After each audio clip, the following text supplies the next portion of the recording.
The quantum leap does not begin with action.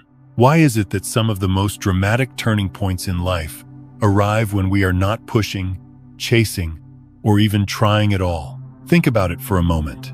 There are times when everything seems to shift quietly, almost mysteriously.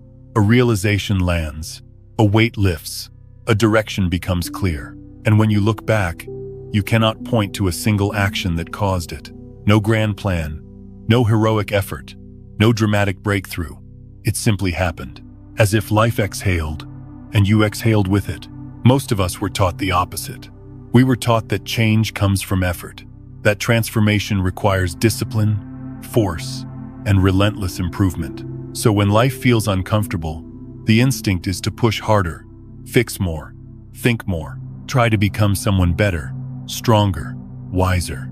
Yet strangely, the harder we push, the heavier everything feels. Like trying to force a locked door that only opens when you stop leaning on it. You may recognize this pattern. The more you try to change your circumstances, the more resistant they seem to become. Relationships feel strained, goals feel distant, even spiritual growth begins to feel like work. And at some point, exhaustion sets in. Not just physical exhaustion, but a deeper kind, a weariness of the soul. A quiet question arises inside. Why does this feel so hard? This is where a different understanding begins to emerge. A quantum leap, in the deepest sense, is not created by doing more. It is not the result of better habits, smarter strategies, or stronger willpower. A quantum leap is born from a choice, a subtle, internal choice, one that does not announce itself loudly, one that does not require effort to maintain. In the language of inner philosophy and modern quantum metaphors, a quantum leap is not a gradual climb. It is a shift of state. In physics, an electron does not slowly travel from one orbit to another. It disappears from one state and appears in another. No effort, no transition, just a change in position relative to the whole. Human consciousness works in a similar way. Life does not respond primarily to what you do.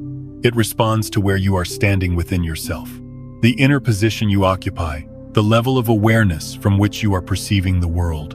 When you are standing in the identity of struggle, everything looks like a problem to be solved. When you are standing in the identity of lack, every desire feels urgent. When you are standing in fear, even good opportunities feel threatening, and no amount of action can override that inner position for long. Action taken from tension only creates more tension. The real question, then, is not, what should I do? But from where am I living this moment? This is uncomfortable for the mind at first. The mind wants instructions. It wants steps. It wants a plan it can follow. But a quantum leap does not respond to instructions. It responds to awareness. It responds to the moment you recognize that effort itself has been the obstacle. Imagine a river that has been trying to flow uphill, every drop straining against gravity, believing that progress means pushing harder. The river does not need more strength. It needs to stop fighting the direction it was never meant to take. The moment it releases that resistance, movement becomes effortless. Flow returns. Not because the river did something right, but because it stopped doing something unnecessary. In life, effort often masks a deeper misunderstanding. We effort because we believe something is missing. We believe we are not enough yet, not healed enough, not awakened enough, not worthy enough. So we try to become a future version of ourselves, hoping that one day we will finally arrive. But what if the quantum leap is not about becoming, but about noticing? What if the shift happens when you see that the one who is trying so hard is already standing in the way? There is a quiet moment that often comes before a true shift. A pause, a stillness. Sometimes it feels like life has slowed down or even stalled. Old strategies no longer work. Motivation fades. The familiar drive disappears. Many people interpret this as failure or loss of direction. But this pause is not a mistake. It is an invitation. It is life asking a different question. What if you stop trying to move forward from the same place? Because moving faster in the same direction does not create a leap. It only creates exhaustion. A leap requires a change of footing, a new inner ground. This is where the idea of choice becomes important. Not the dramatic kind of choice that requires courage and sacrifice, but a softer one, a quieter one. The choice to stop arguing with the present moment. The choice to release the identity of the one who is trying to fix everything. The choice to rest your attention in awareness rather than effort. This choice often feels almost insignificant. There is no fireworks, no emotional high, just a subtle sense of ease, a gentle loosening, like unclenching a fist you did not realize was tight. And yet, this is the doorway. When you choose presence over pressure, something shifts immediately. The nervous system relaxes, perception widens. Solutions that were invisible begin to appear without force. Not because you summoned them, but because you are no longer blocking them. This is why people often say that clarity comes when you stop thinking about the problem, or that answers arrive in moments of stillness, not struggle. Consciousness reorganizes itself when it is no longer being micromanaged by fear. A quantum leap begins the moment you stop demanding that life change, and instead, allow yourself to change position within life. You are not stepping forward, you are stepping aside, making space for something larger to move through you. This does not mean passivity. It does not mean giving up. It means acting from alignment instead of anxiety, from trust instead of tension. Action may still happen, but it will arise naturally, like a response rather than a reaction. You may notice that after such a shift, things begin to happen with less resistance. Conversations unfold more easily. Decisions feel simpler. Opportunities align without forcing. It can feel almost unsettling at first, especially if you are used to struggle. The mind may ask, why is this so easy?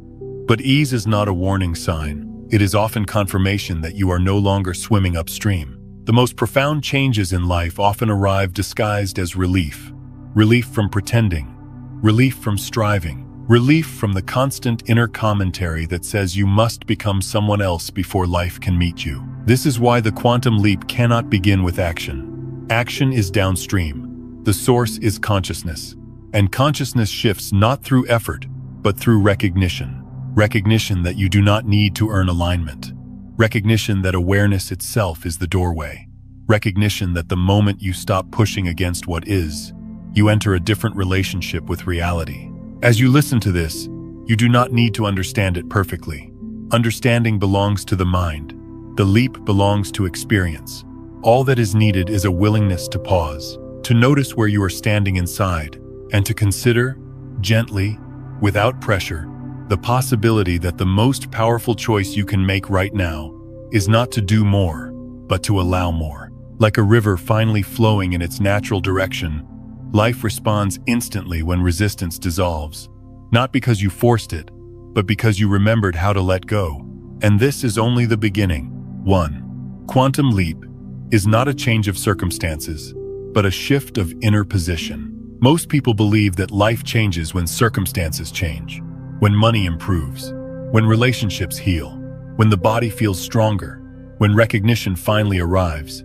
And this belief feels reasonable because the senses keep pointing outward. Yet after many years of watching human beings struggle, including myself, a quieter truth reveals itself again and again, which is that circumstances rarely change first, and when they do, they tend to change only briefly unless something deeper has already shifted inside. There is a subtle but powerful difference between changing what happens around you and changing the place from which you experience what happens. And this difference is where the idea of a quantum leap begins to make sense, not as a mystical fantasy, but as a lived reality that many people touch without realizing what they have touched. Changing the outside is an attempt to rearrange effects while leaving the cause untouched. And this is why so much effort leads to so little peace. Because circumstances are not the source of experience, they are the reflection of it, shaped and reshaped by the level of awareness through which life is being perceived, interpreted, and responded to. When you try to fix life from the outside, you are often standing in the same inner position that created the struggle in the first place. A position shaped by fear, by urgency, by the feeling that something is missing or wrong. And from that position, even positive changes carry tension, because they must be defended, maintained, and constantly protected from falling apart again. A shift of inner position, however, is different in nature, because it does not argue with circumstances. It does not demand that life prove itself worthy, and it does not depend on conditions aligning before peace is allowed to exist. Instead, it quietly repositions awareness itself, like stepping a few feet to the side and suddenly realizing that the entire landscape looks different without anything actually moving. I learned this not through theory, but through exhaustion, through years of effort that produced improvement, but not ease, progress but not in calm, and eventually a kind of inner fatigue that no success could soothe. And it was in that tiredness that something unexpected happened. Not a breakthrough of force, but a surrender of perspective, a moment where I stopped asking life to change and instead noticed how tightly I was gripping my own viewpoint. This is why circumstances are effects, not causes, even though they feel solid and convincing, because they arise from patterns of perception, emotional posture, and identity that operate quietly in the background, shaping how situations unfold, which people appear, which opportunities feel visible, and which paths seem impossible. When awareness changes position, reality does not need to be pushed, because it naturally reorganizes itself around the new vantage point. Much like a radio does not need to repair the song, it only needs to adjust the frequency, and suddenly a different signal comes through clearly without the station itself doing anything different. You can sit in the same room, with the same furniture, the same walls, the same window, and yet experience it completely differently, depending on your inner state, because experience is not happening in the room, it is happening in consciousness, and consciousness is fluid, responsive, and deeply creative when it is not constrained by habitual tension. This is why two people can live in nearly identical circumstances and report entirely different lives, one describing constant struggle and dissatisfaction, the other describing meaning and quiet fulfillment, not because one life is objectively better, but because each person is standing in a different inner position while looking at the same world. A quantum leap occurs when you stop trying to rearrange the furniture of your life and instead notice where you are standing while you look at it. Because from that new position, actions become different, choices feel clearer, and responses arise naturally rather than reactively, even though the outer scene may appear unchanged at first. This is often confusing for the mind, because the mind expects visible proof before it allows trust. Yet inner shifts tend to announce themselves through subtle signals. A sense of space, a softening in the chest, a reduced urgency to control outcomes, and a growing willingness to let things unfold without immediately labeling them as good or bad. The metaphor of frequency helps here, not as a scientific claim, but as an experiential pointer.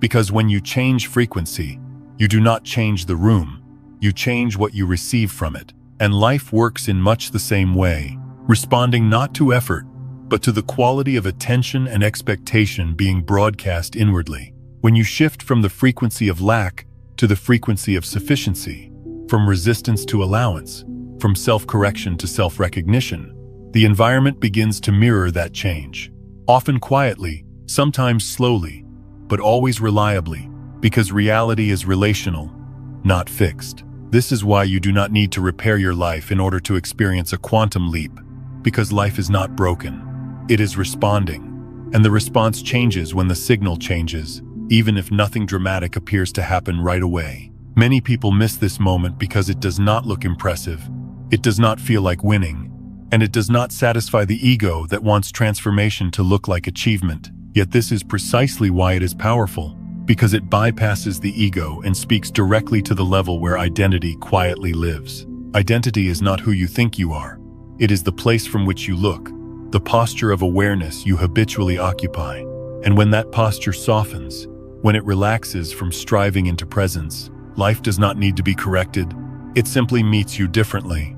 This is what it means to say that you do not need to fix your life, only your point of view, not as a mental exercise, but as an embodied shift in how you relate to the present moment, how you hold uncertainty, how you listen to silence, and how you allow experience to move through you without immediately trying to manage it. From this new inner position, effort falls away not because nothing happens, but because what happens feels aligned. And aligned action does not drain energy, it restores it, much like walking downhill. requires far less strain than climbing against gravity. The paradox is that when you stop trying to change circumstances, circumstances often change, not as a reward, but as a reflection, because life is no longer being met with resistance, and resistance is what kept patterns locked in place. A quantum leap, then, is not an escape from your current life, but a return to a deeper level of participation in it. One that does not depend on control, one that trusts intelligence beyond the thinking mind, and one that recognizes that awareness itself is the most powerful position you can occupy. When you change where you stand within yourself, the world does not need to be forced to follow. It naturally rearranges, like iron filings aligning around a magnet, quietly, precisely, without effort, and often without explanation. This is not magic, and it is not denial. It is maturity, the kind that comes after you have tried everything else and discovered that the simplest truth was waiting underneath the struggle all along. And once this is seen, not intellectually, but lived, you begin to understand why the greatest changes feel less like climbing and more like remembering, less like conquering and more like coming home, because nothing new was created, only a clearer position from which life could finally be seen as it is. 2. The silent choice matters more than any loud determination. Most people believe that change begins with determination, with a strong decision announced to the world, with promises made in moments of intensity. Yet if you look closely at your own life, you may notice that determination often carries a hidden weight, a tightening in the chest, a subtle fear that says, "This must work," or "Something is wrong with me." And that fear quietly drains the very energy determination claims to create. Determination is usually loud because it is trying to convince something, sometimes other people, sometimes life itself. But most often the one it is trying to convince is the self, the part that doubts, the part that has been disappointed before, the part that feels unsafe unless it keeps pushing forward. And so determination becomes a kind of inner noise, full of effort, tension, and expectation. A silent choice is different in nature, not stronger in volume, but deeper in truth, because it does not arise from fear of failure or hunger for proof. It arises from clarity, and clarity does not shout, it settles. It lands quietly, like dust after a long storm, when the air finally becomes still. I have watched this again and again, in my own life and in the lives of others, where the moments that truly changed everything did not come with dramatic vows or visible courage, but with a soft inner shift, a moment where something inside simply said yes, without conditions, without negotiation, without the need to explain itself to anyone. This is difficult for the mind to accept because the mind associates importance with intensity, and silence feels empty to the thinking mind. Yet silence is where the most profound movements take place, because silence is not absence. It is presence without resistance. True choice happens in very quiet moments, often when no one is watching.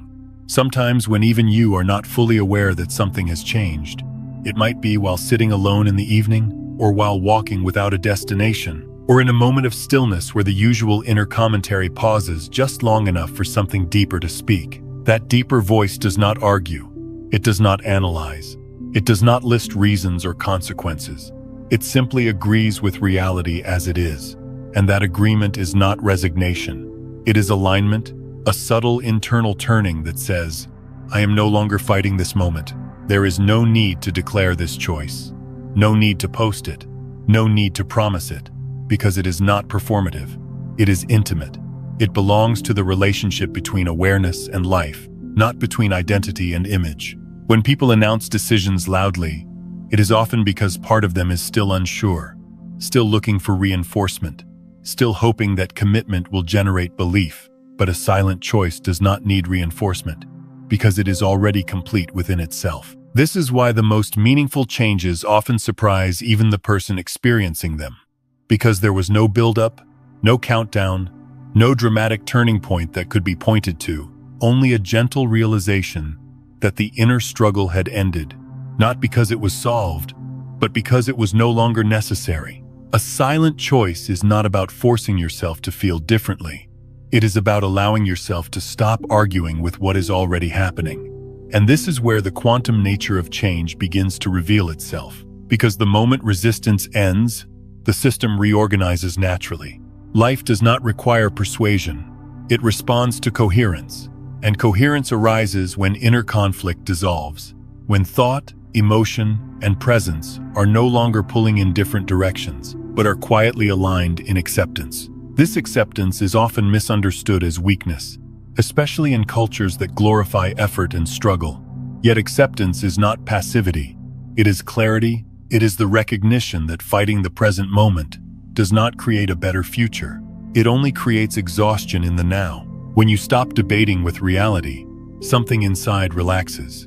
The nervous system softens, perception widens, and suddenly, you are no longer trapped inside a narrow storyline about how things should be. And from that expanded space, new responses become possible without being forced. This is the moment when a quantum leap begins, not with movement, but with stillness, not with effort, but with allowance, not with a plan, but with presence. Think about how often energy is wasted in inner argument, arguing with circumstances, arguing with people, arguing with yourself, replaying conversations, resisting outcomes, wishing moments away, and how heavy life feels when that argument is running continuously in the background. Now imagine what happens when that argument stops, not because it was resolved intellectually, but because you chose to step out of it. The way one steps out of a noisy room into fresh air, suddenly the body feels lighter, the mind feels clearer, and the world appears more spacious without having changed at all. This is the power of silent choice. It removes friction, and when friction disappears, movement happens naturally, like a door that opens easily, once it is no longer being pushed in the wrong direction. You do not need to convince yourself that this choice is correct, because correctness belongs to the mind, and this choice belongs to awareness. It does not ask for validation, it simply settles into what is true in the moment. This is why the silent choice often feels ordinary, even anticlimactic. There is no rush of excitement, no surge of motivation, only a quiet sense of rightness, a subtle knowing that something fundamental has shifted, even if nothing visible has changed yet. From the outside, life may look the same responsibilities, the same environment, the same relationships, but inside, the posture is different.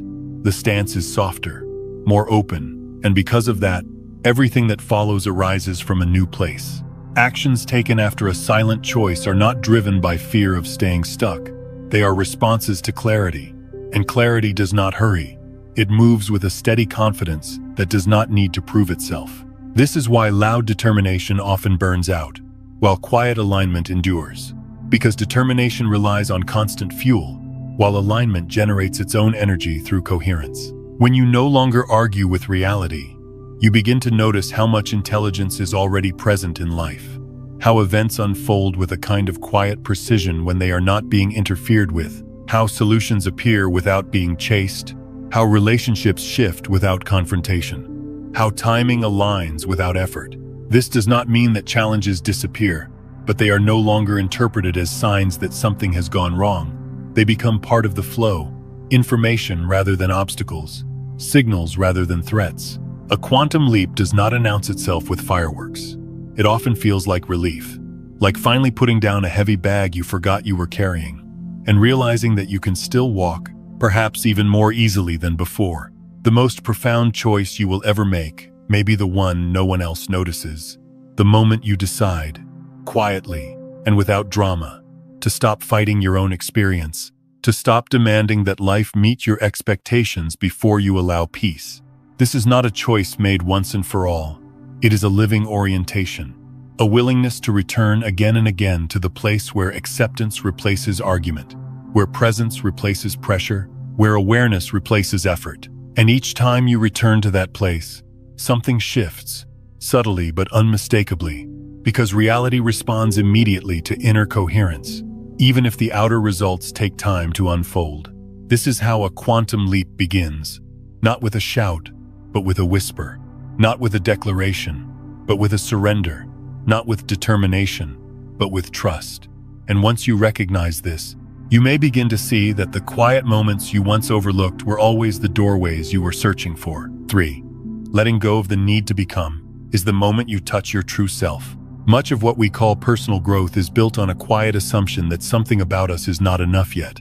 And from that assumption arises a lifelong project of becoming wiser, becoming calmer, becoming more successful, becoming more spiritual, becoming someone who finally deserves peace. And while this project can produce improvement, it often carries a subtle ache because it is fueled not by love, but by a sense of lack that never quite disappears. The desire to become someone else usually does not come from inspiration. It comes from discomfort, from the feeling that the present self is insufficient, unfinished, or flawed. And so the mind creates an image of a future self and says, "When I arrive there, then I will be okay," not realizing that this future self is always moving, always just beyond reach, because the one who is chasing is the same one who feels incomplete. This is not a failure of discipline. It is a misunderstanding of identity, because the true self is not something that can be achieved through effort. It is something that is revealed when effort relaxes, like a reflection that becomes visible only when the water stops shaking. The true self does not need improvement, because it is not a project, it is a presence. And presence cannot be perfected.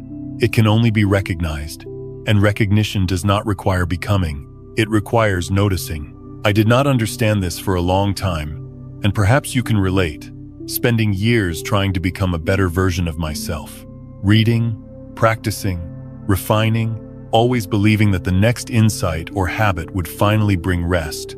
Yet the more I improved, the more subtle the dissatisfaction became, because improvement keeps attention focused on what is missing, even when much has already been gained. There comes a moment, often after much sincere effort, when exhaustion reveals something wisdom could not, which is that the striving itself is the veil, and that the one who is trying so hard to become someone better is the very activity that prevents rest from arriving. This is where the idea of a quantum leap takes on a deeper meaning, because the leap does not occur when you reach a new level of development. It occurs when you step out of the ladder entirely, not by giving up on life, but by giving up on the identity of the one who must always be climbing. When you stop trying to improve yourself, not out of apathy, but out of understanding, something essential shifts, because self-improvement is often an attempt to fix an imagined problem, and when the problem is seen to be imagined, the fixing naturally ends. This does not mean that learning stops or that growth ends. It means that growth is no longer driven by self-rejection. It becomes a natural unfolding rather than a corrective project, like a tree growing because it is alive, not because it believes it is insufficient as it is. The role of the one who is trying is deeply ingrained, and many people wear it as a badge of honor, believing that effort proves worth.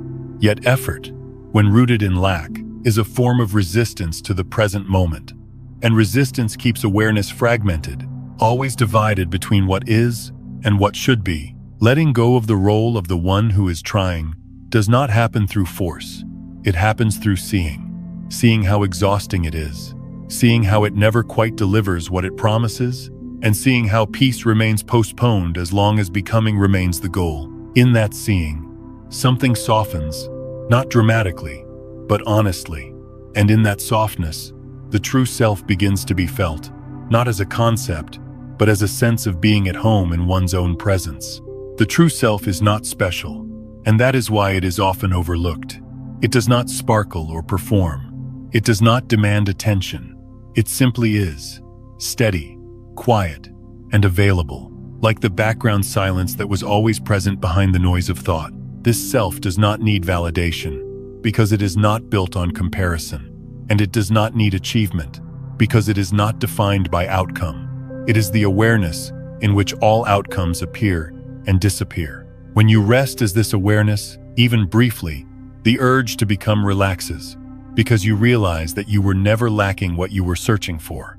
You were only looking in the wrong direction, outward toward an imagined future, instead of inward toward the present truth. This is why a quantum leap often feels like stopping rather than starting, like removing armor rather than acquiring tools. Because what falls away is not life, but the false identity that believed it had to earn belonging. Staying with the fullness that is already here can feel unfamiliar at first, especially if you are used to measuring yourself by progress. But fullness is not something you create. It is something you allow yourself to notice when you stop insisting on more. This does not mean that desires vanish. It means that desires lose their desperation. They no longer carry the belief that happiness depends on their fulfillment, and because of that, they can be enjoyed without attachment, pursued without pressure, or released without loss. The paradox is that when you stop trying to become, life often begins to express itself more freely through you. Because energy that was tied up in self-monitoring and self-correction becomes available for creativity, connection, and genuine response. People often describe this as feeling more like themselves, even though nothing was added, only something removed. The tension of self-improvement, the weight of comparison, the constant inner commentary that evaluates progress and judges worth. A quantum leap happens when this commentary quiets, not because it was silenced by force, but because it was no longer believed.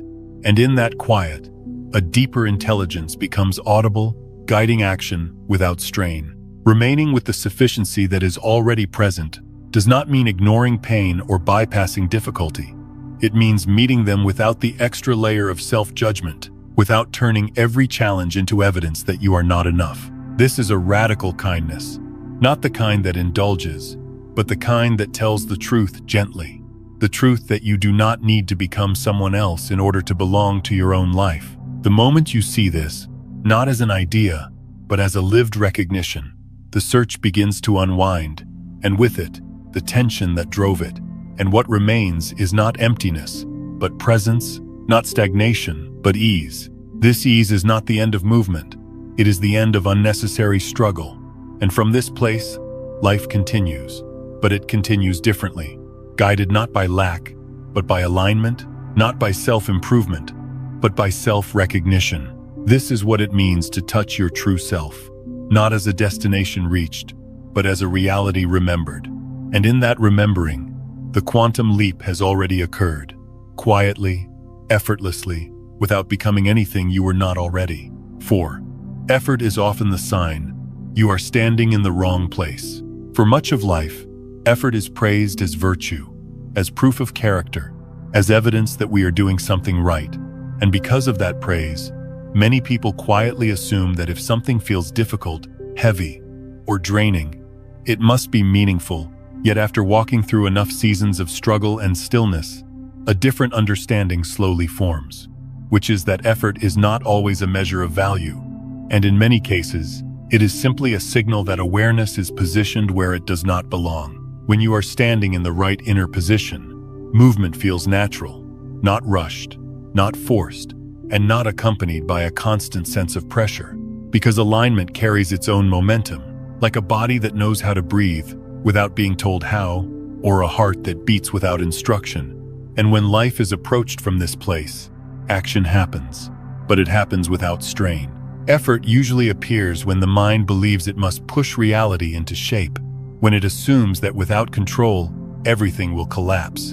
And this assumption does not come from wisdom. It comes from fear, the fear that life cannot be trusted, the fear that stillness means stagnation, and the fear that if you stop pushing, you will fall behind, or be left behind. This fear-driven effort often disguises itself as responsibility or discipline. Yet beneath it, there is a subtle contraction, a sense of leaning forward into life instead of standing within it. And from that leaning, every action feels heavier than it needs to be, because it is not only carrying the task itself, but also the anxiety that says, "This must work." Erded. When you are aligned, you do not feel the need to convince life of anything, because you are not approaching it as an opponent to be conquered, but as a movement to be joined. And joining does not require force, it requires sensitivity, attention, and trust. The quantum leap, by its very nature, does not respond to force, because force belongs to linear thinking, to the belief that more pressure equals more progress. Yet quantum shifts do not follow linear logic. They occur when the system reorganizes itself from within, not when it is pushed from the outside.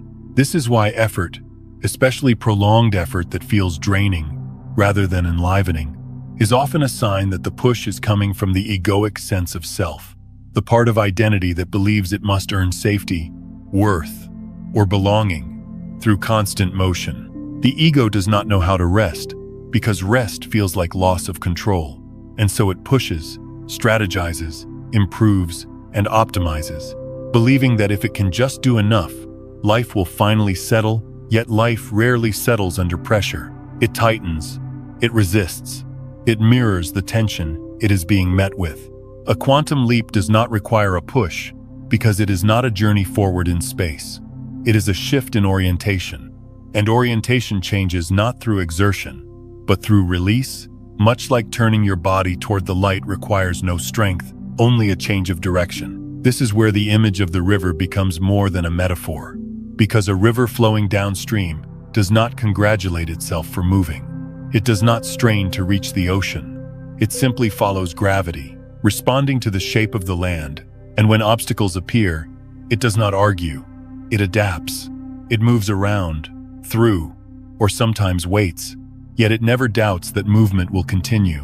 When a river is forced to flow uphill, even for a short distance, the strain is immediate, the movement unnatural, and the energy required enormous. And many lives feel this way not because the person is weak, but because awareness is oriented against the natural direction of flow. Effort often arises from trying to control outcomes before understanding the current, from trying to manage the future while resisting the present. And this resistance creates friction, which is experienced as fatigue, frustration, and the sense of always swimming against something invisible. When you stand in the right inner place, effort transforms into participation, and participation feels different in the body. It feels lighter, more responsive, less tense, even when challenges arise, because the challenges are not interpreted as threats to identity, but as movements within a larger process. Lightness is not superficial happiness. It is the absence of unnecessary weight, the weight of self-judgment, the weight of constant evaluation, the weight of believing that every moment must be optimized to justify your existence. Recognizing lightness as a sign of alignment requires unlearning, because many people have been conditioned to distrust ease, to believe that if something feels natural, it must be lazy or unearned. Yet nature itself moves with ease, not because it avoids effort, but because it does not resist its own intelligence. When you are aligned, action may still require energy, but it does not drain you at the core. It does not leave you feeling diminished or hollow. Instead, it often leaves a sense of quiet satisfaction, not because something was achieved, but because something was expressed.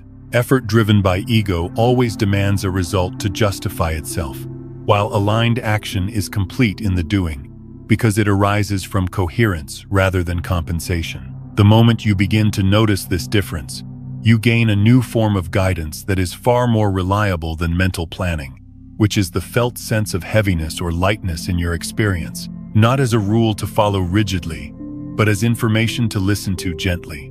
When something consistently feels heavy, draining, and constrictive, it may not be because you are doing it wrong, but because you are standing in the wrong place while doing it, and no amount of persistence can correct orientation. The quantum leap begins when you stop asking, "How can I push harder?"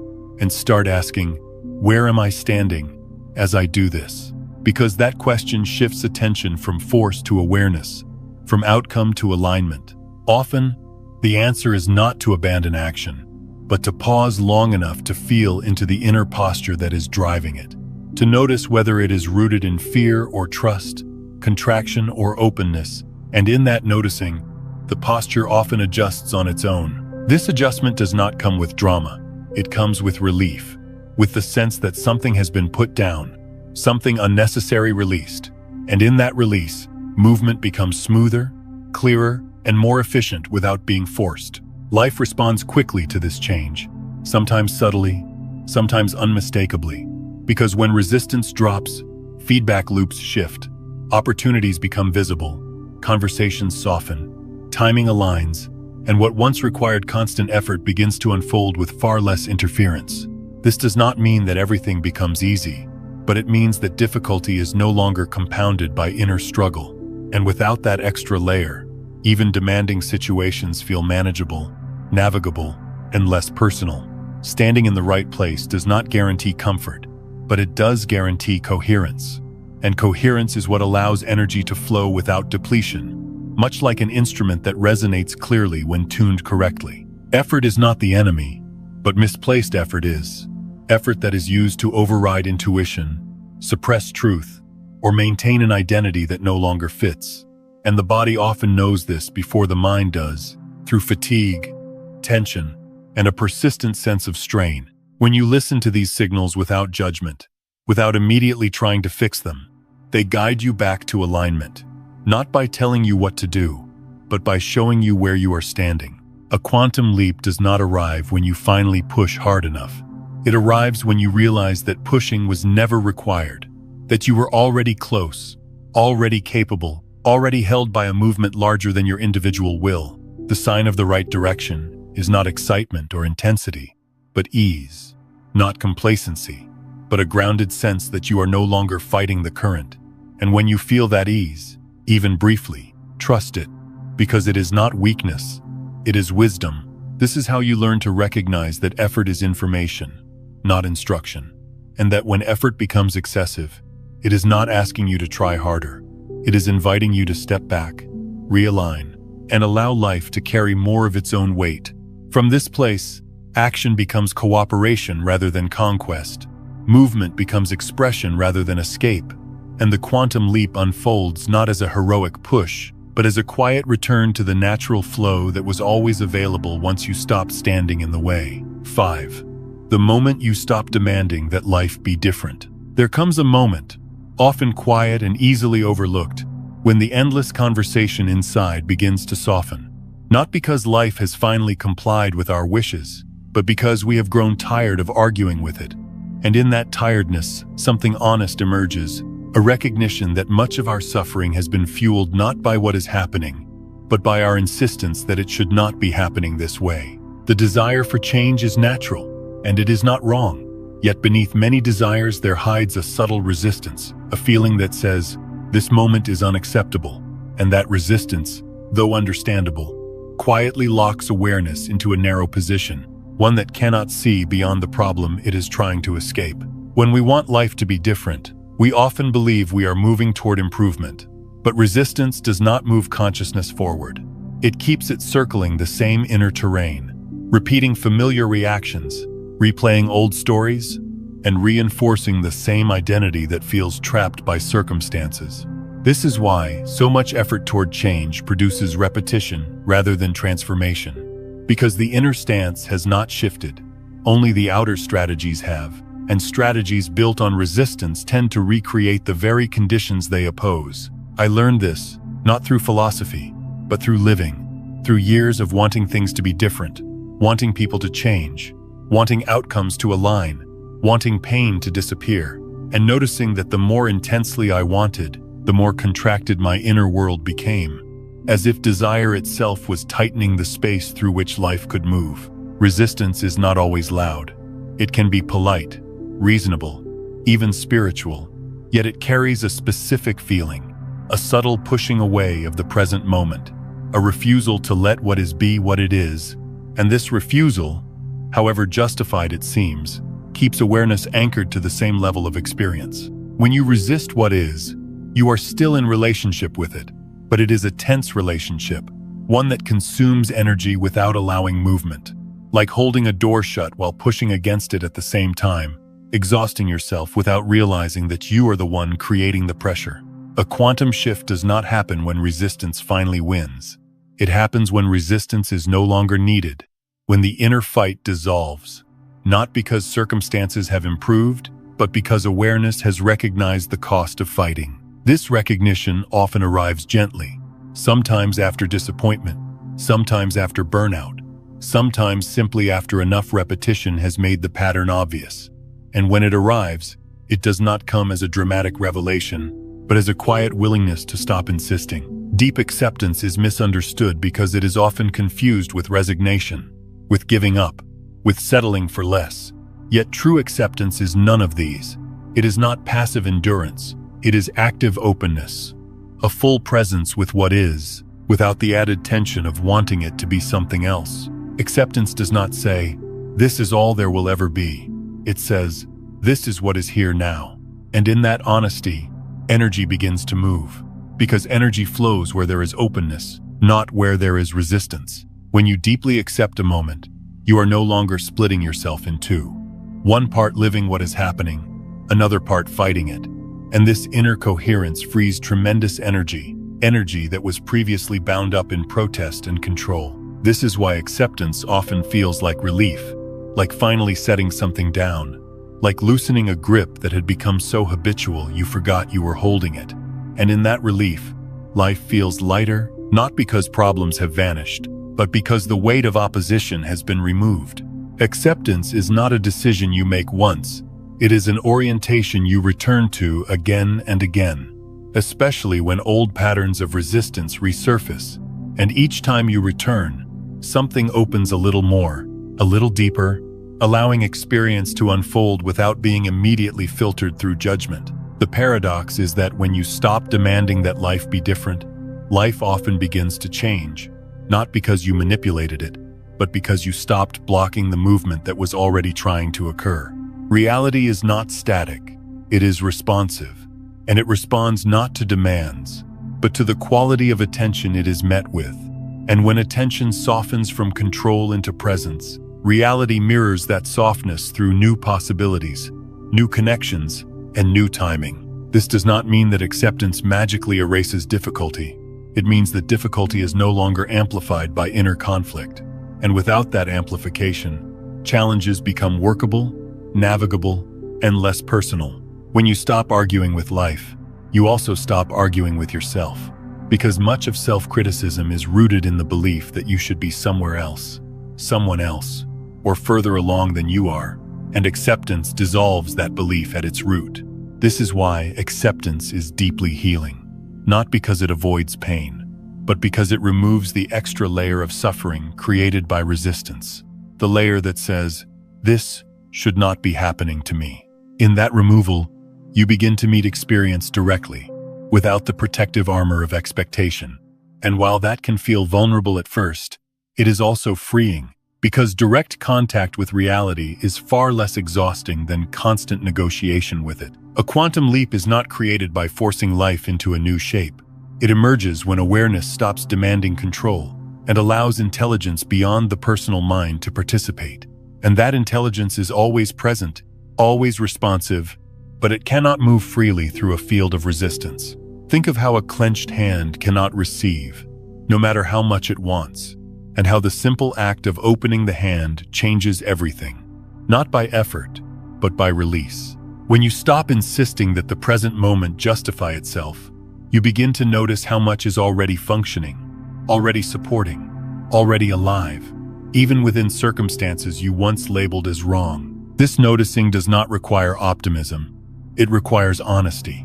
The honesty to see what is actually here when resistance quiets. And often, what is here is more spacious than expected, more workable than imagined. Acceptance allows reality to reveal itself beyond your assumptions. And assumptions are often the tightest form of resistance, because they tell you in advance what is possible and what is not. As those assumptions loosen, perception widens. And within that widened perception, options appear that were previously invisible, not because they did not exist, but because resistance narrowed the field of view. This is why acceptance is not the end of change. It is the beginning of real change, change that arises organically, without coercion, guided by responsiveness rather than reaction. When you no longer push against life, you begin to feel its movement, its subtle invitations, its timing, and you can respond from a place of attunement rather than urgency. This attunement feels like listening rather than deciding, like allowing rather than managing. And while the mind may feel uneasy with this at first, the body often recognizes it immediately as relief. The moment you stop demanding that life be different is the moment you step into a deeper partnership with it, one based not on control, but on cooperation, not on resistance, but on trust. From that partnership, action may still arise, sometimes strong, sometimes decisive, but it will be action that flows from clarity rather than opposition, from alignment rather than frustration. This is how reality opens, not by being pushed, but by being met, fully, honestly, without conditions. And in that meeting, something subtle but profound occurs. The system shifts, not because you forced it to, but because you finally allowed it to move. A quantum leap is not a rebellion against the present. It is a reconciliation with it. And once reconciliation occurs, life is free to rearrange itself in ways the resisting mind could never plan. This is not a technique, and it is not a rule. It is a living recognition that the energy once spent on arguing can now be used for living, and that living, when allowed, carries its own intelligence, its own rhythm, and its own quiet grace. When you stop demanding, you stop contracting, and when contraction ends, flow returns, not as a reward, but as a natural consequence, like breath returning when the chest is no longer held tight. This is the doorway many people overlook because it does not look like progress. Yet it is one of the most profound shifts available. The shift from fighting life to participating in it. And in that participation, the quantum leap unfolds, gently, steadily, without force, exactly when resistance is no longer in the way. 6. Choosing presence instead of waiting for the future. There is a quiet habit that shapes many lives more than people realize, and that habit is waiting. Waiting for things to improve, waiting for clarity, waiting for the right moment, waiting for healing, waiting for confidence, waiting for life to finally begin. And while waiting may look harmless, even responsible, it carries a subtle cost, because waiting places power somewhere else, somewhere ahead of now, somewhere you believe you cannot fully touch yet. When you wait, you hand your sense of aliveness to time, and time becomes the gatekeeper of your peace, telling you that relief will arrive later, that fulfillment is scheduled for another chapter, that meaning will make sense once certain conditions are met, and without noticing, the present moment becomes a hallway you rush through, instead of a place you inhabit. Waiting often feels patient on the surface, yet underneath it there is usually tension, a quiet dissatisfaction with what is here, a belief that this moment is incomplete, and that belief fragments awareness, splitting attention between now and an imagined later where things finally align. Presence does the opposite, not by denying the future, but by withdrawing misplaced power from it and returning that power to this moment, the only place where life is actually happening, the only place where perception, choice, and awareness are alive. A quantum leap cannot occur in the future, because the future is not a location. It is a concept, a projection built from memory and expectation. And while plans can be useful, transformation does not take place inside ideas. It takes place inside experience. This is why so many people reach the future they were waiting for and discover that the feeling they hoped would arrive with it does not, because the inner posture of waiting traveled with them, unchanged, and wherever that posture stands, dissatisfaction quietly follows. Choosing presence is not a dramatic decision. It is a gentle reorientation, a willingness to stop postponing your relationship with life, to stop using tomorrow as a reason to disengage from today, and to recognize that this moment, exactly as it is already sufficient to host awareness. Waiting places your faith in time, while presence places your trust in consciousness. And consciousness does not need time to function. It needs attention, openness, and willingness. When you are present, you are not trying to escape the moment or improve it before you allow yourself to be here. You meet it honestly, with curiosity rather than judgment, and that honesty immediately changes the quality of experience, even if circumstances remain the same. Presence is not passivity. It is intimacy, an intimate contact with what is happening inside and around you, without filtering it through constant anticipation. And in that contact, life becomes vivid again, not necessarily easier, but more real. A quantum leap happens in presence, because presence collapses the imagined distance between where you are and where you think you need to be. And when that distance collapses, energy that was stretched thin across time returns to the now, becoming available for clarity, responsiveness, and insight. The future is not created by hope, even though hope can be comforting. It is created by state, by the quality of awareness you inhabit now, because that quality shapes perception. Perception shapes choice, and choice shapes trajectory. When you live in a state of waiting, your actions tend to be hesitant, reactive, or postponed. But when you live in presence, action arises naturally, not rushed, not forced, but timely, because it is informed by what is actually happening rather than what you fear or expect. Presence does not eliminate uncertainty, but it changes your relationship to it. Uncertainty becomes a space rather than a threat, an open field rather than a problem to solve. And in that openness, possibilities multiply. This is why people often experience insights, breakthroughs, and sudden shifts when they are fully present. Not because they were seeking change, but because presence dissolves the mental structures that keep change at a distance. When you are present, you are no longer rehearsing the past or previewing the future. You are available, and availability is a powerful signal to life. It says, I am here, I am listening, I am not hiding behind time. In this availability, something remarkable happens. You begin to sense that multiple possibilities exist at once, not as abstract ideas, but as felt potentials.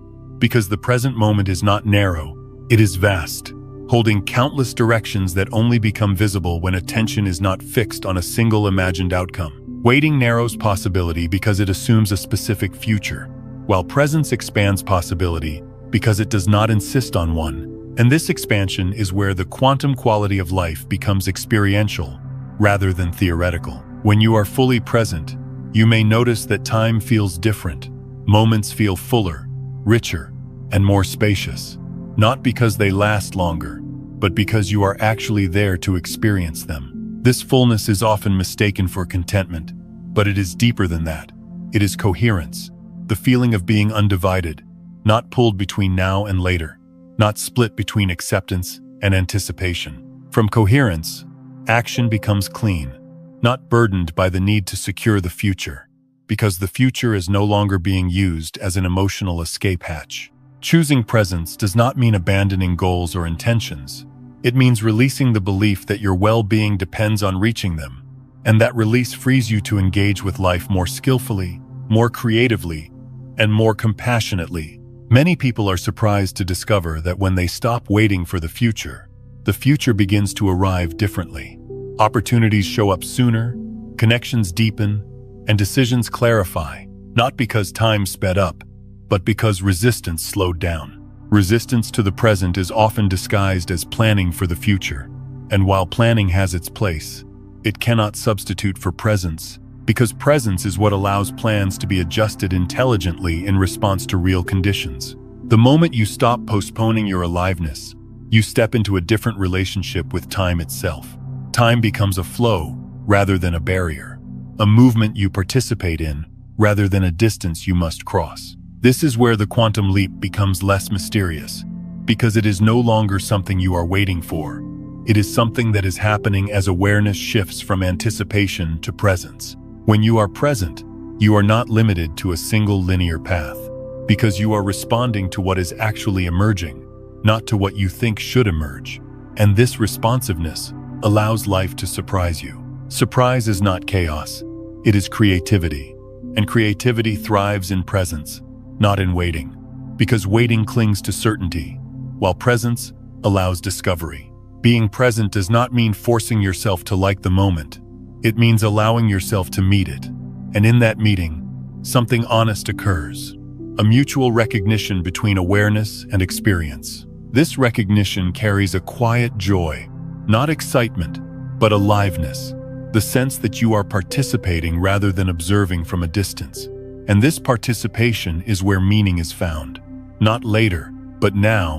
When you choose presence, you stop outsourcing fulfillment to time, and you begin to discover that fulfillment is a function of attention, not circumstance. This discovery is subtle, but once seen, it cannot be unseen, because you begin to notice how often you were absent while waiting for life to begin, and how much life was already offering itself while you were looking elsewhere.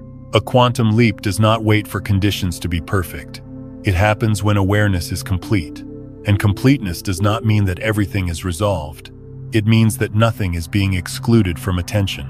In presence, joy and discomfort can coexist. Clarity and uncertainty can coexist. Movement and stillness can coexist. And in that coexistence, rigidity dissolves. This is why all possibilities exist simultaneously when you are present. Not because the future is magically available, but because perception is no longer narrowed by fear or expectation. The future is shaped by the quality of presence you bring to now, not by the intensity of hope you project forward. And when this is understood, waiting loses its appeal. You begin to sense that this moment is not a stepping stone. It is the ground, and standing fully on it changes everything. Choosing presence is the most radical choice you can make, not because it rejects the future, but because it refuses to sacrifice life for an idea of life. And when you live this way, quietly, gently, without pressure, you may notice that the quantum leap you were waiting for was never ahead of you at all. It was always unfolding in the only place it could, right here, in the depth and fullness of now. 7. Letting go of the old story about yourself. Every person lives inside a story, often without realizing it. A story about who they are, what they have been through, what they are capable of, what they must protect, and what they should expect from life. And this story, while familiar and sometimes comforting, quietly determines the limits of experience more than circumstances ever could. The personal story is not false in the sense that it never happened, but it becomes limiting when it is treated as identity rather than memory, when it is used as a map of reality instead of a record of the past. Because when awareness keeps looking through the same narrative lens, it continues to move along the same emotional and behavioral orbit. This is why life can feel repetitive even when situations change. Because the story interpreting those situations remains the same, telling you who you are in relation to what is happening, and that interpretation shapes response before you even realize a choice was available. I have seen this in myself and in others, how a person can change jobs, relationships, locations, even spiritual practices, and yet feel the same inner pattern repeating, the same emotional gravity pulling experience back into familiar territory, not because life is unkind, but because the story has not been questioned. The personal story often begins as a way to make sense of pain, to protect against future harm, to explain disappointment, and to establish a sense of continuity. And for a time, it serves a purpose, yet when it hardens into identity, it becomes a cage made of meaning rather than bars. A quantum leap cannot occur while the story is running uninterrupted, because the story defines what is possible, what is reasonable, and what is allowed. And it does so quietly, convincingly, presenting its conclusions as facts rather than interpretations. This is why a quantum shift does not require rewriting the story, correcting it, or replacing it with a more positive one, because even a better story is still a story, still a lens, still a structure that awareness must look through. What is required instead is a willingness to allow silence around the story, a pause in the constant narration that says, "This is who I am, and this is why things happen to me this way, and this is what I can expect from life." This silence is not denial of the past. It is a refusal to let the past speak for the present, because the past can inform, but it cannot lead without repeating itself. Letting go of the old story does not mean rejecting your history or pretending it did not matter. It means recognizing that what happened to you is not what you are, and that the meaning you once needed does not have to define you forever. Memory is not identity, yet they often feel inseparable, because memory carries emotion, and emotion feels personal. Yet when you look closely, you may notice that memories appear and disappear within awareness, just like thoughts, sensations, and moods, none of them staying, none of them permanent. Roles operate in the same way. The roles of parent, partner, professional, seeker, survivor, helper, or struggler. Each role carrying expectations, habits, and self-images that shape behavior. And while roles are necessary for functioning, they become limiting when they are mistaken for the self itself. You are not the role you play. You are the awareness in which the role is performed. And this distinction is subtle, but transformative, because when awareness steps back from identification, roles loosen, and flexibility returns. The moment you recognize that you are not the story, but the space in which the story arises, something profound happens. The story loses its authority, not because it is proven wrong, but because it is no longer believed to be final. This recognition does not arrive as an argument. It arrives as a feeling, a sense of distance between awareness and narration, a gentle gap where choice becomes possible, and within that gap, new responses can emerge without being filtered through the past. Silence around the story does not mean suppressing thoughts or memories. It means not feeding them with belief, not reinforcing them with repetition, and not using them as the primary reference point for decision and self-understanding. This can feel unsettling at first, because the story has provided a sense of ground, even when it was painful, and letting go of it can feel like stepping into unknown space. Yet this unknown is not emptiness, it is openness. When the story pauses, even briefly, awareness expands, and in that expansion, new perceptions appear. Perceptions that were always available but overshadowed by constant narration. You may notice more space in the body, more room in the breath, more curiosity about situations that once felt predictable. Because without the story telling you how things always go, experience is allowed to reveal itself freshly. This freshness is not naive, it is direct, and it allows life to respond differently, because you are responding differently, not from memory, but from presence. A quantum leap requires this openness because it does not follow established trajectories. It does not fit neatly into old explanations. And if the story remains active, it will interpret the unfamiliar as a threat and pull awareness back into the known. When the story quiets, even momentarily, the nervous system relaxes, not because danger has passed, but because there is less internal noise telling it to brace. And in that relaxation, perception widens. You begin to notice options you had dismissed, feelings you had avoided, impulses you had ignored, because the story told you they did not belong to who you are. Without the story policing identity, curiosity returns, and curiosity is a powerful force, because it opens rather than closes, invites rather than defends. This does not mean you become unmoored or inconsistent. It means you become responsive rather than reactive, able to meet situations as they are, rather than as the past predicts they will be. The old story often insists on continuity, on being the same person in every moment. Yet life itself is not static. It is movement, and awareness is capable of meeting that movement without clinging to a fixed self-image. When you allow the story to rest, you do not lose yourself. You discover that what remains is more stable than any narrative, a quiet presence that does not depend on explanation. This presence does not need to justify itself, because it is not an object. It is the context of experience, and context does not compete with content. In this context, pain can be felt without becoming identity. Success can be enjoyed without becoming ego, and uncertainty can be allowed without becoming fear. The space that appears when the story stops is not dramatic. It is gentle, often felt as relief, as if a burden of interpretation has been set down. And in that relief, energy that was tied up in maintaining identity becomes available for living. This is where new directions emerge. Not because you decided to change your story, but because you stopped narrating long enough to hear something else. A quieter guidance that does not speak in sentences, but in felt sense. Quantum leaps happen in this space because this space is not bound by past patterns. It is not obligated to repeat, and it is not limited by expectation. When you are no longer living inside the story, life meets you without preconception, and you meet life without defense. And this mutual openness allows movement that could not occur within rigid identity. Letting go of the old story is not a one-time event. It is a practice of noticing when narration tightens and gently returning to presence, again and again, without judgment. Each time you do, the story loses a little more of its grip, and awareness gains a little more freedom. Not freedom from responsibility, but freedom from unnecessary repetition. This is how a quantum leap becomes possible. Not by erasing the past, but by no longer living inside it. Not by denying experience, but by allowing it to pass without turning it into definition. When the story rests, even for a moment, you may sense a quiet aliveness that was always there, waiting beneath the noise.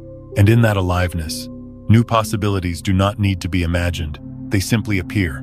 This is the gift of silence around the self, not the loss of identity, but the discovery of something more fundamental, a presence that can hold every story, without being confined by any of them. And from that presence, life unfolds differently, not because you forced it to change, but because you finally stopped telling it who you had to be.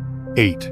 Trusting the arrangement, instead of controlling the process. There is a quiet tension that runs through many lives, a tension created by the belief that if we do not manage every detail, anticipate every outcome, and stay constantly alert, something important will be lost, and this belief often feels responsible, even mature. Yet beneath it, there is usually fear. The fear of losing control, the fear of being disappointed again, the fear that life cannot be trusted to hold us if we loosen our grip. Control is not inherently wrong, but it becomes exhausting when it is used as a substitute for trust, when it is driven by the belief that safety depends entirely on personal vigilance, and that without constant management, everything could fall apart. This belief often forms early, shaped by experiences where things did fall apart, where trust was broken, or where uncertainty felt overwhelming. And from those moments, the mind learned a strategy: stay in control, stay ahead, stay guarded. Yet strategies born from fear tend to perpetuate the very tension they aim to prevent. Trust, on the other hand, is not blind optimism. It is not ignoring reality or hoping for the best. It is a deep alignment with the understanding that life is intelligent, that it moves according to patterns far larger than the personal mind, and that these patterns do not require micromanagement to function. When you trust, you are not giving up responsibility. You are redistributing it, allowing part of the burden you have been carrying alone to be shared with the larger movement of life itself. A quantum leap does not unfold according to linear logic, because linear logic assumes that progress must be sequential, predictable, and controlled. Yet the most meaningful shifts often occur in ways that cannot be traced, step by step, appearing suddenly, unexpectedly, and often retrospectively understood. This unpredictability unsettles the controlling mind, because it wants guarantees. It wants a map. It wants to know in advance how things will work out. Yet life rarely offers guarantees before trust is given. It offers responsiveness instead. Life's intelligence is not chaotic.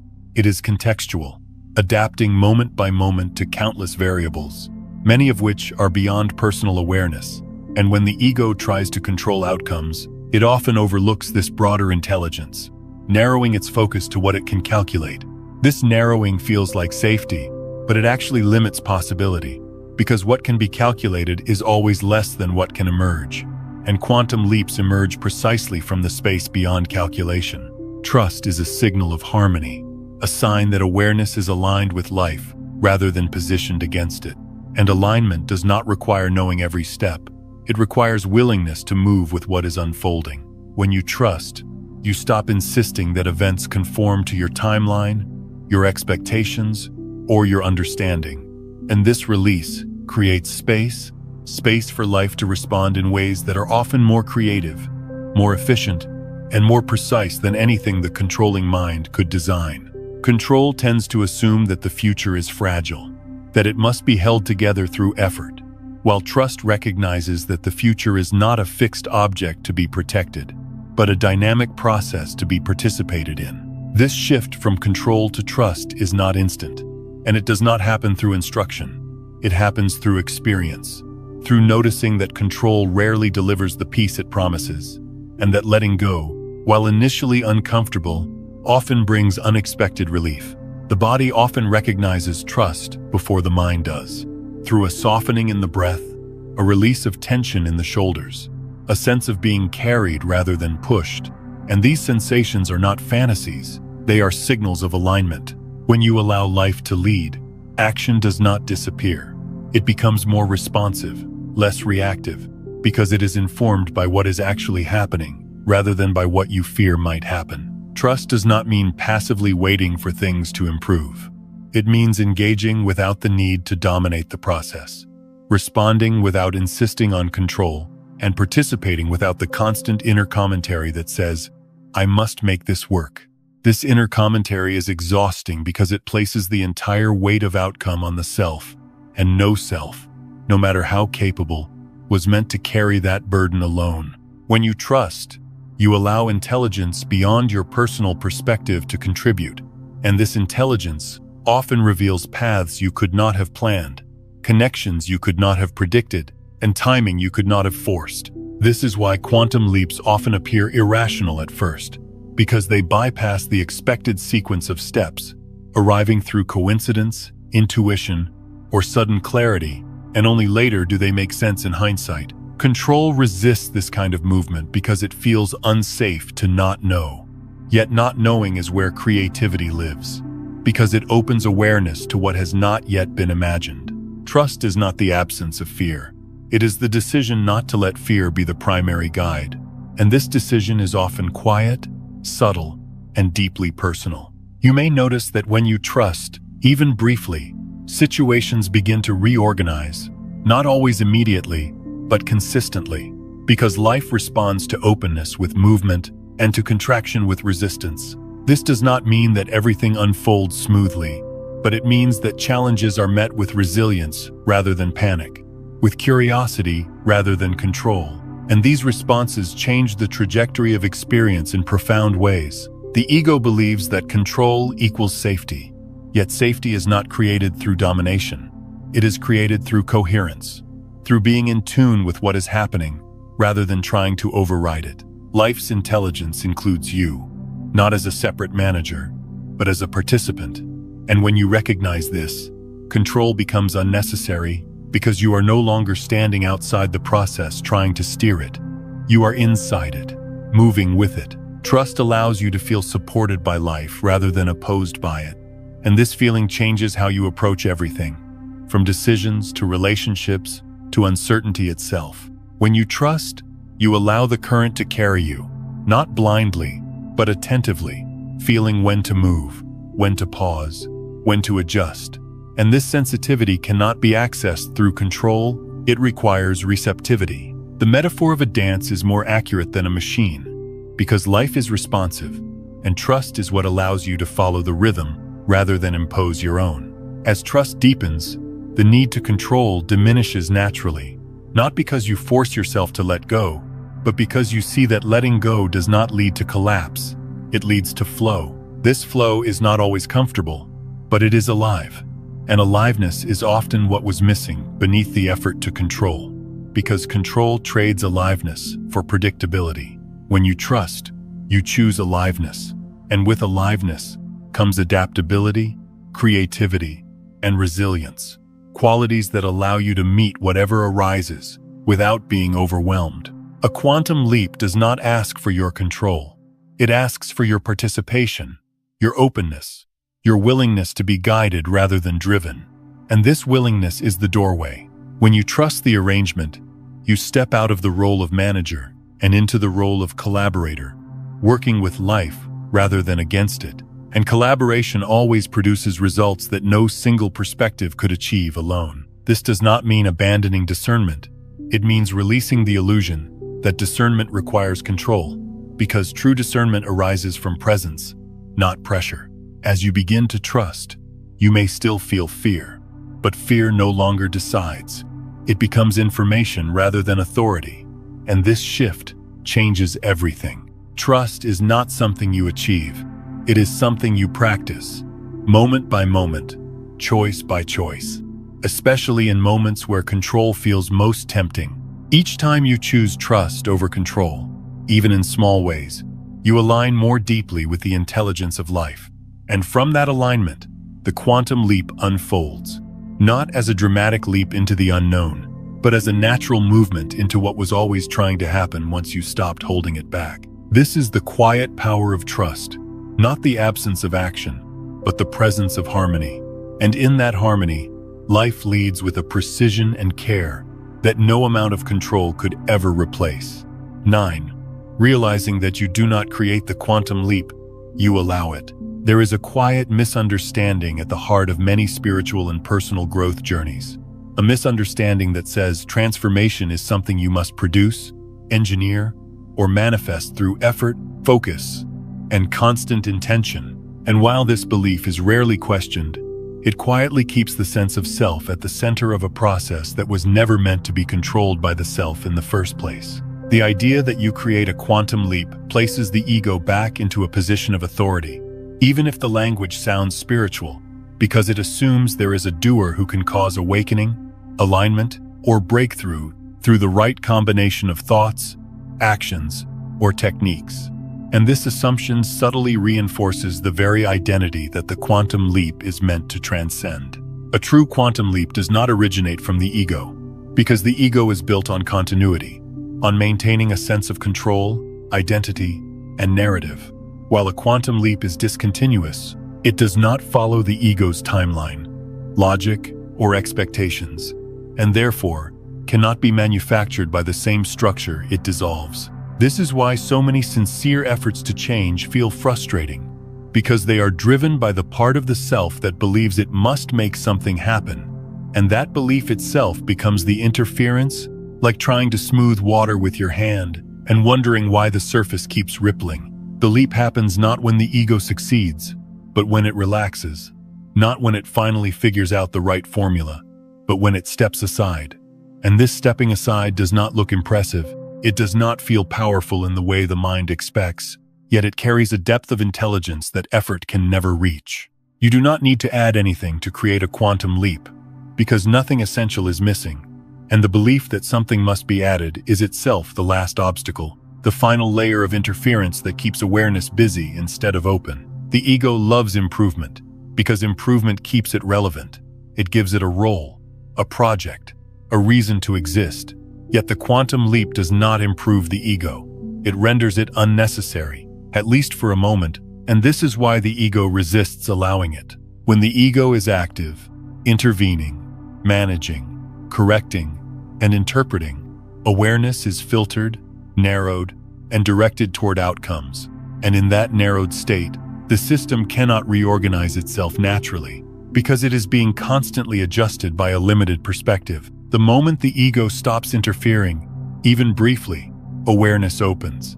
And in that openness, intelligence beyond the personal self becomes accessible, not as a voice or instruction, but as a felt coherence, a sense that things are aligning without being pushed. This is difficult to accept because it challenges the deeply ingrained belief that doing equals progress, and that without doing, nothing meaningful can happen. Yet some of the most profound shifts in life occur precisely when doing ceases, when effort pauses, and when attention rests without agenda. You do not need to do more, because more doing often means more interference, more trying to steer, more attempting to control timing, direction, and outcome, all of which signal to life that you do not trust its movement. Instead, the invitation is to notice what you are doing that blocks flow, what habits of thought, reaction, and resistance keep the system locked in familiar patterns, and to gently stop doing those things, not through force, but through understanding. This stopping is not inactivity. It is non-interference, the choice to let life move without being constantly corrected, interpreted, or judged. And this choice requires humility because it acknowledges that the personal mind does not have the full picture. Allowing is not passive, it is attentive. It requires presence, sensitivity, and honesty, because you must be willing to feel uncertainty without immediately trying to resolve it, to feel discomfort without immediately escaping it, and to feel openness without filling it. The ego is uncomfortable with allowing, because allowing removes its role as controller, planner, and protector. Yet when the ego relaxes, the system does not collapse. It stabilizes, often in ways that feel surprisingly supportive. This is where the deeper meaning of allowing becomes clear, because allowing is not something you do to life, it is something you do with life, a cooperation rather than an intervention. A quantum leap occurs when the conditions for reorganization are present, and those conditions are not effort, but coherence, not control, but openness, not intensity, but clarity, and clarity arises naturally when interference stops. Think of a crowded room filled with noise, conversation, and movement, and how difficult it is to hear anything clearly. Then imagine that the noise gradually quiets, not because it was forced into silence, but because people stop talking at the same time, and suddenly, a deeper sound becomes audible, one that was always present but overshadowed. Allowing works in the same way, It does not create something new. It reveals what was already there beneath the noise of effort. The ego often believes that if it stops trying, everything will fall apart. Yet this belief is rarely tested honestly, because stopping is usually partial, filled with anxiety and vigilance. Yet when stopping is complete, even for a moment, a different experience emerges. In that experience, you may notice a sense of being held, not by an external force, but by the coherence of life itself, by the way events, insights, and responses align without being orchestrated. This does not mean that life becomes perfect or predictable. It means that you are no longer positioned against it, and without opposition, movement becomes natural. Allowing is the deepest action because it shifts the entire orientation of awareness, from control to trust, from management to participation, from separation to belonging. It is easy to underestimate allowing because it does not look like action, yet it changes the field in which all action occurs, and a change in the field changes everything that arises within it. When you allow, you stop trying to create a quantum leap and instead create the conditions in which one can happen, and those conditions are subtle, gentle, and profoundly powerful. You may notice that when you allow, decisions become clearer without being forced, responses become appropriate without being rehearsed, and timing aligns without being planned, because you are no longer interrupting the natural intelligence of the moment. This intelligence does not belong to you, yet it includes you, and this inclusion is what allows action to arise that feels both personal and larger than personal at the same time. Allowing does not mean doing nothing forever. It means doing what arises from clarity rather than compulsion, from alignment rather than fear. And this distinction is everything. The quantum leap is not something you achieve. It is something that happens when the system is free to reorganize itself without constant interference. And this freedom is created by stopping what blocks it, not by adding what you think is missing. You are not required to become more disciplined, more focused, or more spiritual to allow a quantum leap. You are required to become more honest about where you are interfering, where you are gripping, and where you are refusing to let go. This honesty is gentle, not harsh. It does not accuse or shame. It simply notices.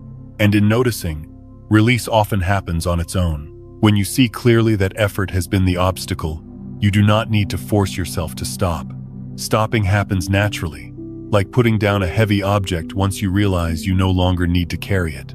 Allowing is not something you practice perfectly. It is something you return to, again and again, each time you notice that you have begun to interfere, to push, to control. Each return deepens trust, not trust in outcomes, but trust in the process. Trust that life can move intelligently when it is not being constantly overridden. The quantum leap is not an event you summon. It is a movement you stop blocking. And this realization changes everything, because it shifts responsibility from doing to being, from effort to awareness. When you allow, you are not stepping away from life.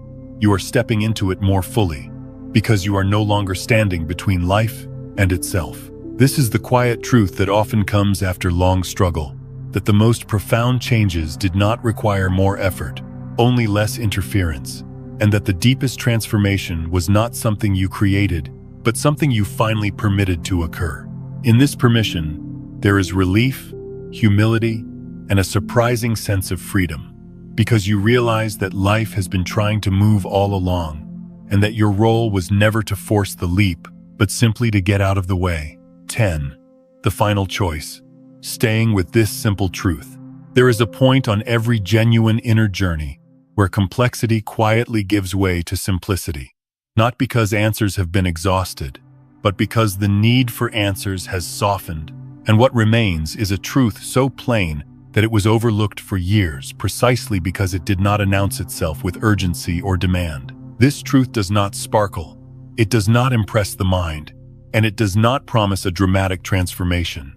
Yet it carries a depth that effort could never reach, and that truth is this: you are already enough, right now, not as a conclusion you must convince yourself of, but as a reality that becomes obvious when striving pauses. Most of life's struggle is fueled by the belief that something essential is missing, that you are not quite there yet, not healed enough, not wise enough, not settled enough.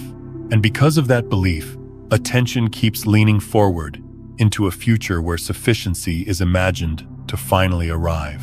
But the future never delivers sufficiency, because sufficiency is not a product of time. It is a recognition of what is already present when attention stops scanning for what is absent. You do not need to become perfect before you rest, because rest is not a reward for improvement. It is the ground from which genuine movement arises. And without rest, movement turns into exhaustion. Perfection is an idea the mind uses to postpone acceptance, to delay peace until conditions meet an impossible standard. Yet life itself is not perfect in that sense. It is alive, dynamic, sometimes messy, sometimes unresolved, and still profoundly complete in its unfolding. When you stop waiting to be flawless before you allow yourself to be at ease, something inside relaxes, not because problems vanish, but because the pressure to fix yourself as a prerequisite for belonging dissolves. You also do not need more understanding, even though understanding has its place, because understanding accumulates information, while wisdom recognizes when information is no longer the doorway. Many people reach a point where they know enough, have read enough, have practiced enough, and yet feel no closer to peace, because peace does not come from knowing more. It comes from resisting less. There is a gentle feeling that arises when you stop reaching for the next insight, a quiet presence that was always there beneath the movement of seeking. And staying with that presence requires no effort, only willingness. This willingness is subtle because it asks nothing dramatic of you. It does not require discipline, sacrifice, or intensity. It simply asks that you remain with what feels simple, open, and unforced, even when the mind tries to move away. The mind often becomes restless in simplicity, because simplicity does not feed its identity as problem solver or seeker. Yet if you stay, if you do not rush to fill the space with explanations or goals, something stabilizes. This stability is not rigidity, it is groundedness, a sense of being settled in yourself without needing to justify your position. And from this place, life feels less like a test and more like a conversation. Staying with this gentle sense of enoughness does not mean denying pain or pretending everything is fine. It means allowing pain to exist without turning it into proof of inadequacy, without layering it with the belief that something has gone wrong.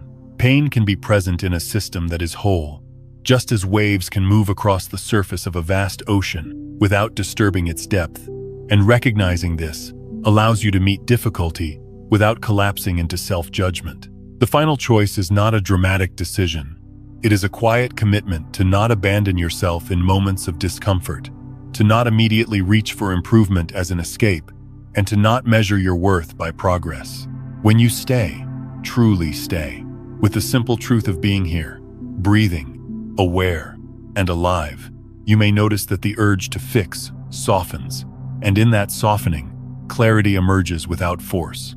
This clarity does not come as a list of instructions.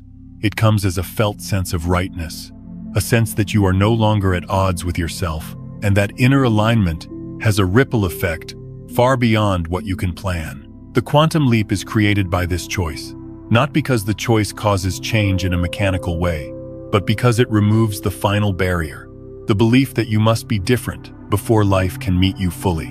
When that belief dissolves, life responds immediately.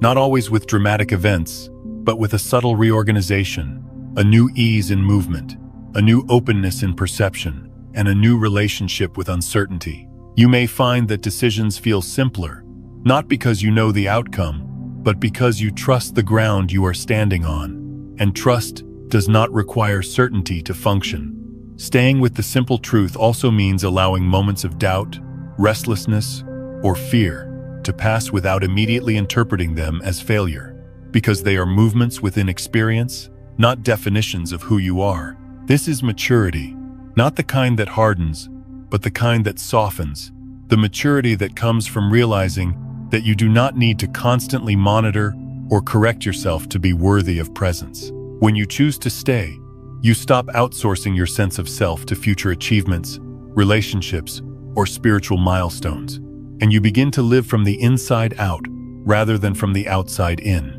This shift changes how you relate to everything, because you are no longer using life as a means to validate yourself. You are meeting life as a participant, equal, responsive, and engaged. The simplicity of this truth can feel almost disappointing at first, because it does not give the mind a project. Yet over time, it reveals itself as liberating, because it returns energy that was scattered across endless striving back into the present moment. This returned energy expresses itself as creativity, kindness, clarity, and resilience, not because you cultivated these qualities intentionally, but because they arise naturally when inner conflict subsides. The final choice is not something you make once. It is something you remember, again and again, especially in moments when the old habit of striving reappears. And each time you remember, the choice becomes easier. Eventually, staying with this truth feels natural, not because you trained yourself, but because you recognize that leaving it was never necessary. This is where the journey quietly completes itself, not with fireworks, but with a sense of coming home, a recognition that what you were seeking was never ahead of you, but always available beneath the noise of effort. The quantum leap, then, is not an escape into a better version of life. It is a deeper inhabiting of the life that is already here, met without resistance, without postponement, and without conditions. When you remain with this simple truth, that you are enough now, that nothing essential is missing, and that awareness itself is the ground, life reorganizes around that recognition, not because you demanded it, but because you finally stopped asking to be somewhere else. This is the final choice, quiet, humble, and profoundly powerful, the choice to stay, to rest, and to allow life to move through you without obstruction. And in that allowing, the quantum leap is no longer something you are waiting for. It becomes the way you live. The leap happens when you stop trying to leap. There is a quiet honesty that arrives at the end of a long inner journey, not the kind that feels triumphant, but the kind that feels real, grounded, and strangely relieving, and that honesty whispers a simple truth that stands beneath everything we have explored, which is that the quantum leap was never about effort, never about force, and never about becoming someone else. It was always about a choice, a subtle choice in how you meet this moment, not a heroic choice. Not a dramatic decision, but the kind of choice that happens when you are finally willing to stop pushing against life and see what remains when you no longer insist on movement. Most people spend years trying to leap forward, believing that transformation is something that must be achieved through intensity, discipline, or relentless improvement. And yet the deeper truth reveals itself only when that striving grows tired, when effort loses its promise, and when the question quietly changes from, "How do I get there?" to, "What happens if I stop trying to go anywhere at all?" This is not a question the mind likes, because the mind is trained to equate stillness with stagnation and effort with progress. Yet life itself does not operate that way. Life moves when conditions allow movement, not when it is forced, and awareness is no different. So I invite you, just for a moment, not as an exercise, not as a technique, but as a simple human pause, to stop doing anything at all with what you have heard, to not analyze it, not apply it, not turn it into another step on a path, but to let it rest where it landed. Notice what happens when you do nothing with it. Often, what appears is not emptiness, but space, a sense of openness that was always there but crowded out by effort. And in that space there is a subtle ease, a lightness that does not depend on answers or outcomes, only on the absence of resistance. This ease is not excitement. It is quieter than that. It feels like exhaling after holding your breath for a long time without realizing you were doing so. It feels like setting something down that you have been carrying because you thought you had to. And in that setting down, something becomes clear, without explanation, which is that the leap you were searching for is not ahead of you in time, not waiting on better circumstances, not dependent on future clarity. It is here, in the way you are standing in this moment. The leap does not move you forward. It moves you inward. Or perhaps more accurately, it moves you out of the way, because the greatest obstacle was never life. It was the constant pressure you placed on yourself to make something happen, to become something more, to fix what was never broken. And when that pressure eases, life does not collapse. It responds. This is the paradox that only experience can teach, that when you stop trying to control the process begins to move with its own intelligence, and that intelligence is far more precise, far more creative, and far more compassionate than the thinking mind ever imagined. So instead of asking what you should do next, consider the possibility that the most powerful thing available to you right now is a pause, not as avoidance, but as presence, not as withdrawal, but as trust. In that pause, feel the body settle, feel the breath find its own rhythm, feel the nervous system soften when it realizes it does not have to be on guard for a moment. This settling is not insignificant. It is not laziness. It is alignment. When alignment is present, action no longer needs to be forced. It arises naturally, appropriately, and often effortlessly, because it is no longer driven by fear or lack, but by responsiveness. This is why the quantum leap cannot be chased. The moment you chase it, you place it in the future. And the moment you place it in the future, you step out of the only place where it can occur, which is now. Now is not a point in time. It is a state of presence. And presence is not something you create. It is something you allow when you stop trying to be somewhere else. The leap happens when the inner argument ends, when the demand that life be different softens, when the story about who you must become grows quiet, and when the need to manage every step gives way to trust. Trust does not mean you know where you are going. It means you are willing to stand where you are without abandoning yourself. And that willingness changes everything. From that place, life feels wider. Choices feel less heavy. Uncertainty feels less threatening. Not because answers have arrived, but because you are no longer defining yourself by the absence of answers. This is the freedom that comes not from escape, but from acceptance. Not acceptance as resignation, but acceptance as openness. The openness that allows movement to happen without resistance. You may notice that after this kind of shift, things begin to rearrange quietly. Conversations soften. Opportunities appear without being forced. Decisions clarify without pressure. None of this is magical. It is relational. Life responds to how it is met. When you meet it with tension, it reflects tension. When you meet it with openness, it reflects possibility. So the final invitation is not to remember more concepts, not to practice harder, not to wait for another sign, but to stay. To stay with the simple truth that you are here, aware, breathing, and enough in this moment. Stay with the feeling of not needing to fix anything right now. Stay with the sensation of letting life carry part of its own weight. Stay with the quiet, knowing that nothing essential is missing. This staying is not passive. It is deeply alive. It is participation without interference. It is listening rather than managing. It is allowing rather than demanding. And in that allowing, something shifts. Not because you commanded it to, but because the conditions finally changed. The condition of awareness moved from effort to ease, from resistance to receptivity. The quantum leap is not something you do. It is something that happens when you stop doing what blocks it. It does not arrive with noise. It arrives with relief. It does not pull you forward. It grounds you here. And when you recognize this, not as an idea, but as a lived experience, you may realize that the leap was never ahead of you, never delayed, never withheld. It was simply waiting for you to stop trying to jump. So let this be the closing whisper, not as instruction, not as promise, but as a gentle reminder spoken from one human being to another who has walked through effort and found something simpler on the other side. When you allow, life moves. When you soften, life responds. When you stop trying to leap, the leap happens, quietly, naturally, right here,